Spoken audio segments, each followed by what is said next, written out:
Hello hello hello ఏ పాడతారా? Okay. నాకు నాకు గుండెలు గుబ అంటున్నాయి. ఎందుకంటే నేను మిత్రుడు జీలకర్రకి ఆ సిట్టి పంపితే సిట్టి జీలకర్రకి ఇవ్వలేదు వాళ్ళు, మంచి సాహితీ. తర్వాత పృథ్వీ కంపిన ముఖ్యమంత్రి గారు రాకముందే పోదాం అనుకున్నా. అయితే ఎందుకంటే వాళ్ళన్న ఇక్కడ వచ్చిన తర్వాత ఆయన వాళ్ళన్న పెద్దన్న నాకు మంచి దోస్తు, మేమిద్దరం కలిసిపోతుంటే ఆ ఊర్లో నేను స్కైలాబ్ గారు ముగ్గురం తిరుగుతుంటే బాగా.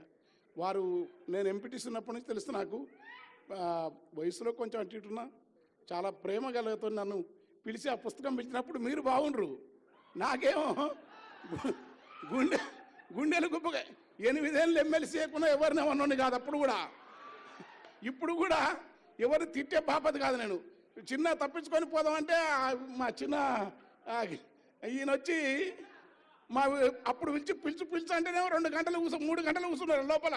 అప్పుడు విరలేదు పిలిచిండ్రు. ఇప్పుడు నేను ఏం చేయాలని అర్థం కాక మీ చాలా అంటే నేను రాజకీయాలు, నాకు రాజకీయాలు లేవు బాబు. నాకున్నది ఒకే ఒక రాజకీయం, అది సచ్చినా బతికినా ఎర్రజెండా రాజకీయమే.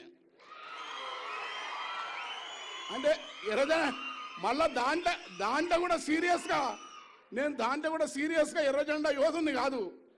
ఏదో వాళ్ళు మంచిగా చేస్తారు నమ్మటోని ఈ ఆదన కనుక వేదిక పైన పూజ్యులు అన్నయ్య రేవంత్ రెడ్డి గారు, వారు మా ఊరి పక్కనే ఊరు రయ్యా, మీరేమనుకోండి. ఊరి పక్కన ఊరు పాలమూరు, మధ్యలో మాకు జగన్ అనిగా నా ఫ్రెండు ఉన్నాడంతా. అన్నయ్య, నేను ఏ రాజకీయాలతో ఉన్నా మదిర 20 ఏళ్ళ నుంచి మదిరకు పోతూ ఉంటా. ఎందుకంటే బట్టిన తనకు 4 రోజులు ఉంటే వస్తే జర తృప్తి ఉంటుంది. ఆయన కృష్ణరావు సార్ నాకు బాగా దోస్తులు, వీళ్ళందరూ ఇక్కడ ఉండే ఒక ఎత్తు.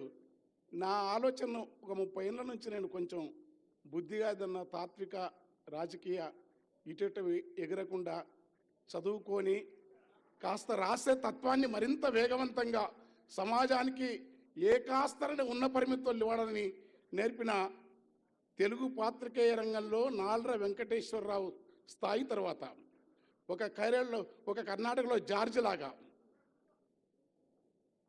ఒక ఆయన పాలగుమ్మి సాయినాథ్ లాగా, ఇంకా మహానుభావుడు ఆయన పొగిడితే చాలా కోపం వస్తాయన. కనుక ఈ తెలుగు నేల వరము ఒక సందర్భమే కాదు, గొప్ప పాత్రికేయులు కె శ్రీనివాస్ గారు ఉన్నారు.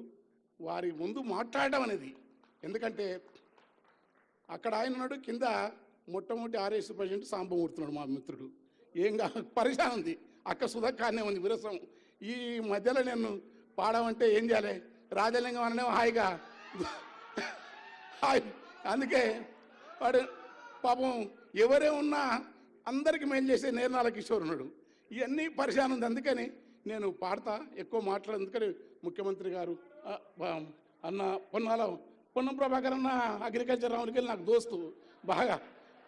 అల్లం నారాయణన్న, నాకు అల్లం నారాయణన్న, శ్రీనివాస్ ప్రణహిత వాళ్ళు, తర్వాత చక్రపాణన్న, ఇద్దరం స్నేహం ప్రేమ, తిట్టడం, నన్ను ఆర్యని పిలిచే దమ్ము మల్లెపల్లి లక్ష్మణకి వాళ్ళిద్దరికీ ఉంది.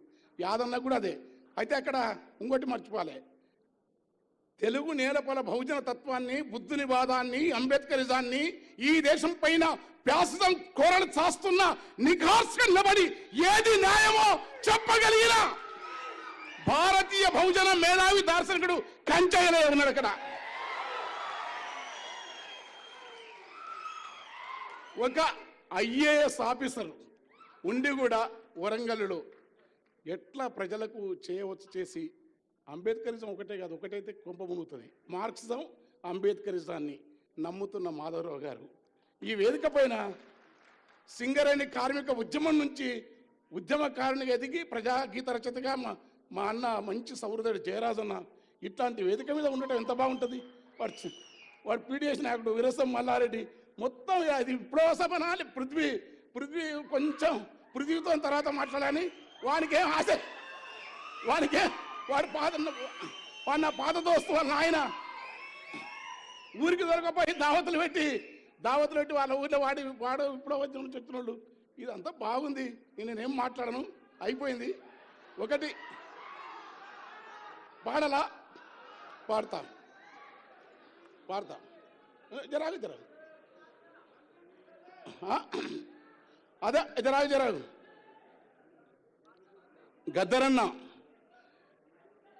గద్దరన్న పాటకు నా చూపేరిన పాటకు వస్తా నా చూపేరిన రాళ్ళు మెత్తనైపోతావి, చెట్ల పాదుల కాడ సెలిమలూరుతాయి, తీరాన తీతువా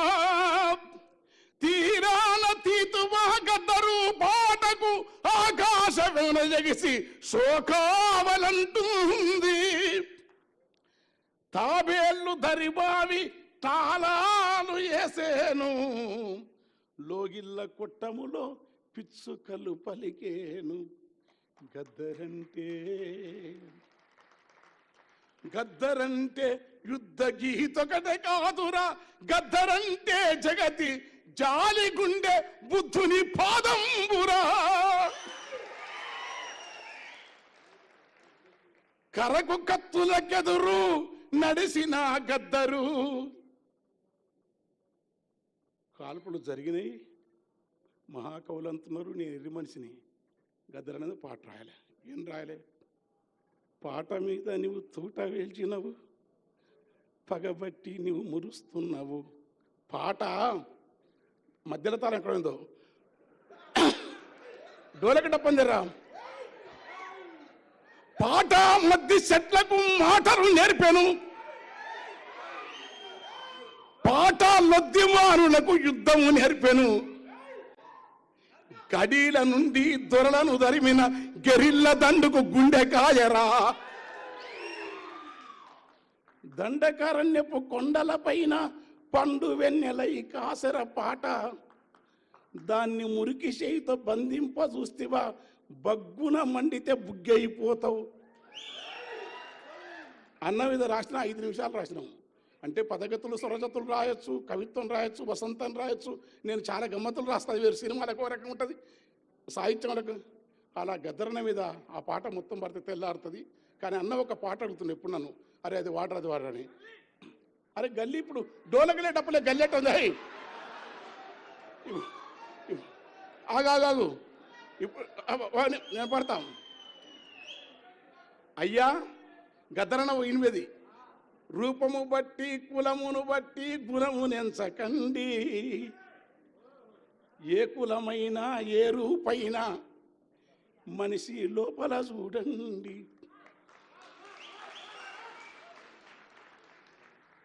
ఏలెడంత ముక్కుంటది గద్ద ఇంతే, ఎంత ఎత్తుకు ఎదిగితే వింత, ఏలెడంత ముక్కుంటది గాని ఎన్ని కోడి పిల్లలను మింగురా, గంపెడంత నోరున్నది గాడిద సింపిరి రూపము దానికున్నదని, మా కవులే ఈ కవితల మీద కథలు రాస్తారు, పదములల్లుతారు. అయ్యా గంపెడంత నోరున్నది గాని గరిక పూసలే నములుచున్నది, ఏమందవు మరి కులమును బట్టి ఈ మనువాదానికి,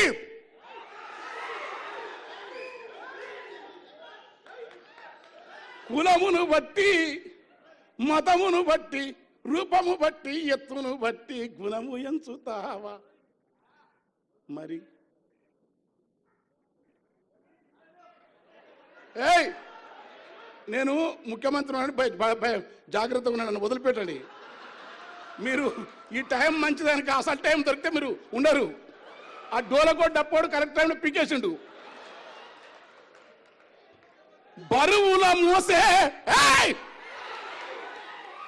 బరువుల మోసే గాడిద ఎందుకో నరుని కంటికి చులకన ఉన్నది, జీవుల మింగిన క్రూర జంతువులు దేవుని పక్కన వాహనం వంటివి.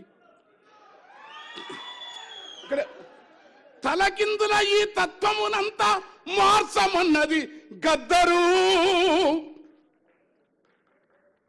మల్లె ఓలె తెలుపున్న నాగులో అబ్బా, మల్లెవోలె తెలుపున్న నాగులో అబ్బా ప్లీజ్ ప్లీజ్ డిస్టర్బ్ ప్లీజ్. ఆయన్ని దండం పెడతారా రే, వీడు ఎప్పుడు మీటింగ్ ఏయ్ నీది ఏడ చూసినదే కథ, నేను రా కూర్చోరా. వాడు మా ఊరోడేవాడు. మల్లెవోలె తెలుపున్న నాగులో నల్లని విషమే దాగి ఉన్నది. మల్లెవోలె తెలుపున్న నాగులో నల్లని విషమే దాగి ఉన్నది. మబ్బు ఓలె నలుపున్న బర్రెలో తెల్లని పాల దారలున్నవి. మరి గుణం బంధమా? కనుక మనిషిలోని మనిషిని అంబేద్కరు, బుద్ధుడు, కబీరు, నామదేవు, తుకారా, మల్లమాపబు, అక్కమాదేవి, వీరబ్రహ్మం, గద్దరంటే ఒక రవిదాస్, గద్దరంటే ఒక అక్కమాదేవి వారసత్వం, గద్దరంటే ఒక కబీరు వారసత్వం, గద్దరంటే నమ్మినా నమ్మకపోయినా త్యాగాల పయనించే పడవ కమ్యూనిజం, త్యాగాల పయనించే పడవ కమ్యూనిజం, భోగాల నిరసించే విలువ కమ్యూనిజం, ప్రకృతిని శోధించే చొరవ కమ్యూనిజం, ప్రాణాల కెరవని తెగువ కమ్యూనిజం. ఆ నిజం కోసం తూటాలు తిన్న గద్దర్ ఏ జేబీరాజు గారు ఐఏఎస్ ఆఫీసర్ ఉండి దగ్గరిస్తున్నాడు గద్దర్ను. ఆ పాటల నుంచి, ఆ వారసత్వం నుంచి విశాఖ విరసన సభలో అన్న పాడుతుంటే నేను అందుకో రగుతు పందుకో ఇట్లా తెల్లారుతుంది మా గద్దె అన్నది నాది. ఇక నేను ఎక్కువ చేయను, ఎందుకంటే బాబాయ్ మా తండ్రి, వాడు బంగారు తండ్రి, మా అమ్మ బిడ్డ. ఎందుకంటే మా ఇంట్లో ఒక ఉత్తరం రాసినాడు నా బిడ్డ పెళ్ళప్పుడు, అది ప్రేమ కట్టి పెట్టుకున్నాను. కన్నీళ్లతో నా బిడ్డ, మీ నాన్న, మీ పెదనాన్న, నాకు పెదనాన్న గద్దర్, పెద్దన్న గద్దర్, నా బిడ్డలకు పెదనాన్న. మాకేం లేదు, పాట, జాలి మనిషి, సోక్రటీస్, నమ్మినా నమ్మకపోయినా హింస వద్దు కానీ ఎర్రజెండా మార్గమే గద్దర్. Thank you.